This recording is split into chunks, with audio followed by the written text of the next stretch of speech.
Well, my guess is if you have ever decided to take up working out, you've made some of the same mistakes that a lot of people make when they decide to start a workout or exercise program. My guest, Ryan Gillespie, is with me today, and he says there are 5 things that even he wishes he'd known when he started exercising. Welcome back to Smart Life, Ryan. Good to have you. Now, I have to confess to you, I went to New York last week, and I did a lot of the awesome whining and dining foodie that stuff, you do. yeah. Yes, and As you should. And it was really cold out. Normally, I'm walking my dog on the beach. I'm playing with my kids on the beach, but it was really cold in New York, and I didn't want to do anything except sit in a blanket. And I think that's pretty much what I did when I wasn't eating. And so as a result, I got home, and I also think my scale had been miscalibrated because I'd had a move in there. But that's beside the point. I got home and there was 5 pounds on that scale that there wasn't before. Oh, no. So I freak out. I get my husband's pull-up bar. I'm going crazy on that thing, doing all kinds of stuff I should have never been doing. Long story short, I can barely sit in this chair and breathe because I decided I was going to lose all that 5 pounds in basically 2 days. Yeah. And this is, I think, maybe what a type A personality does when they perceive a problem. I'm always waiting for that magic moment in life that I've been told about by so many people where all of a sudden you can't get the weight off. Yeah. Always worried about that. What are the differences between people with different personality styles when they start working out?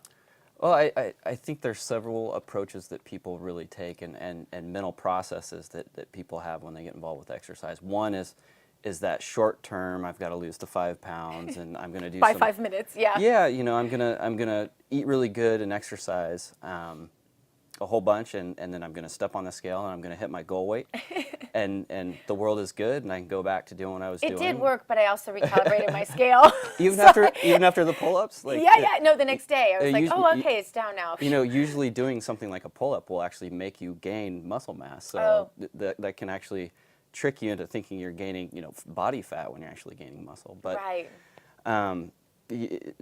those short-term processes are great when you want to lose a couple pounds, and having those short-term goals is really a good thing. It's a great motivation starting out.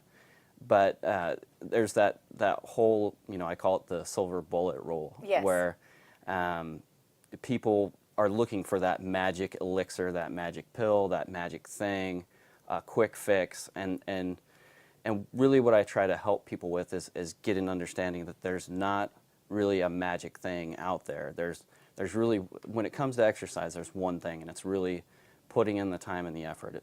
It's work. I characterize that as hard work, and you have to put that in to get the result that you desire.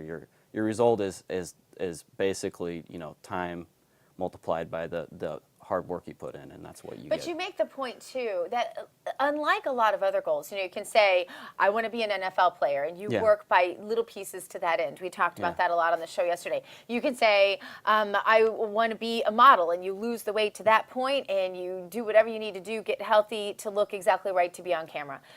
Exercise, you say, is really different because you say you can't really start with an end goal in mind because it's a process. It's not really like the day you look good, you're like, shoo, I'm done. It's one of the only things in your life that's really like that too, where you can't just, you complete a book or you complete a thesis but you don't really complete an exercise program. Yeah, I like to say it's about the journey and not the destination. Yeah. And to me that means it's like a vacation. It's not about getting there. It's about enjoying your time doing it. And some of my favorite times with exercise and my whole story and my transformation was going through the process of learning how to eat, learning how to exercise, watching the transformation happening and being, I couldn't believe how excited to go through that process. And since then, still learning, still exercising, doing different things, running marathons, trying that for the first time and learning what that's about. And just putting all those pieces together, you start to see that if you just do something short term and you stop, you're going to go back to your old lifestyle. That's right. Very likely. Yeah. But if it's something that you embrace and you make, the minute you take sort of that first step on the treadmill or whatever your exercise program is or your regimen, that first step, you sort of have to think, this is my life now, this is what I'm doing. And once you make that mental change, then you're set. You know, it's a lifestyle. It's not a. It is, yeah, and a process, and while it is such an individually accountable thing, I mean, no one can do it for you. You make that point also in your post. You also have to get your team around you. Like one of my things is when I'm going hardcore, my family knows we're gonna eat like this tonight. No, you're not bringing the junk in. I don't allow white sugar. I don't allow flour. Some people think that's just a horrible thing to do to my children. At Christmas, I make an exception. But you know, some people think it's a horrible thing to do to my children. Whatever. You know, it's what works. And I would say that we do have a pretty healthy lifestyle as a result. And I can maintain my personal goals that way. So you can surround yourself with a team of sorts, but it really is an individual sport, isn't it? Yeah, and I mean, credit to you. I mean, you're teaching your kids how to eat, and you're teaching them that it's okay to indulge, but not all the time. Like, well, my husband, I did, when I got back from New York, I found a Twinkie in a Twinkie wrapper, and he said, do you know your children had never had a Twinkie? What kind of mother raises a child that's never had a Twinkie? And I have to admit that for like a moment I went, gosh, what a horrible, my kids had never had a Twinkie. I'm glad they had their Twinkie, but I'm done with it now. I don't want any Twinkies in the house, that's for sure. One of the things that I've read a lot about is that when people do have regrets as far as they've gained the weight back, and it happens so often to so many people, they gain the weight back, and their biggest regret is usually a journal. Ironically, that's the biggest regret, because people have learned that accountability of how many hours a day you work, and you and I've talked about this before, what exactly you do put in your mouth, that we just kind of want to gloss over it when there's no journal holding us accountable. Right. It's accountability, both self and with other people. I mean, getting back to making your family sort of help you be accountable, but also yourself and keeping a journal. I mean, I've gotten to the point where I've built spreadsheets and tracked my daily workout and counted how many workouts I've done in a year, and anything you can do to really reward yourself and track your progress. Pictures of yourself along the way are super. You can't see what's happening every day as you go through this transformation, because it happens so slowly.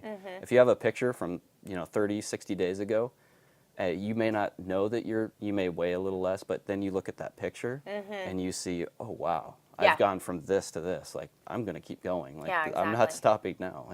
And if you do have a friend that wants to help you while they can't do it for you, I had the husband of one of my very best friends. He said to me, you know what? I was trying to do basically a nutrition, adding in some supplements and some things like that, but I was forgetting them. And he said, if you want me to look over your journal at the end of the week, we always get together on the weekends, I will ask you for your journal. I'm like, absolutely. What a great, true friendship thing to do to help someone by just looking at their journal and holding them accountable for their own goals. It's almost like a fitness mastermind, you know. And that's what we do. I have online groups that I work with people, and what we do is we make everyone post in the group every day and say, I did my workout today and I ate like this, here's what I ate. And it's journaling. I mean, we're getting right to what you're talking about, and it's really just making them report every day what they're doing, and they're accountable to us. And we're also there when they're falling down, because inevitably people have problems, struggles, time. Hey, I can't get it in today. That's okay. Get it back to it tomorrow. Write it down anyway.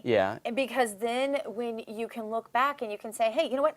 I made it over that hump. Yeah, I went on vacation that week. Yeah, it was Christmas, whatever. I had that fall off, but I went back, and they find strength in that, don't they? So that's just as important. Yeah, absolutely.